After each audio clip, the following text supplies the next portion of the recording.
জানে যে ৰাজ্য চৰকাৰে আপোন ঘৰ নামে চৰকাৰী কৰ্মচাৰীসকলৰ বাবে গৃহ ঋণৰ এখন আঁচনি চলাই আছিলে যি কেইদিনমান আগতে আমি কেবিনেটত সিদ্ধান্ত লৈছিলোঁ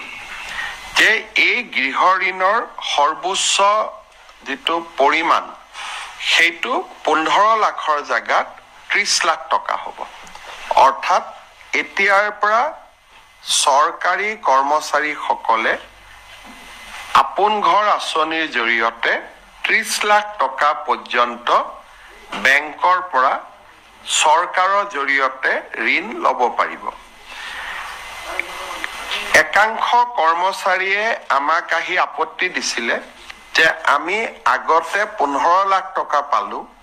কিন্তু নতুন সকলৰ কাৰণে আপোনালোকে 30 লাখ কৰি দিলে গতিকে আমাকো আৰু 15 লাখ টকা ঋণ লোৱাৰ সুবিধা দিয়ক গতিকে চৰকাৰে আজি কেবিনেটত সিদ্ধান্ত লৈছে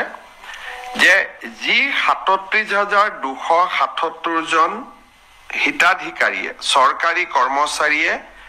পূৰ্বতে 15 লাখ টকা আপোন ঘৰ আঁচনিৰ জৰিয়তে ঋণ লৈছিল তেওঁলোকে এতিয়া 30 লাখ টকালৈকে অৰ্থাৎ আৰু 15 লাখ টকা বেংকৰ পৰা ঋণ ল'ব পাৰিব আপোন ঘৰ আঁচনিৰ অধীনত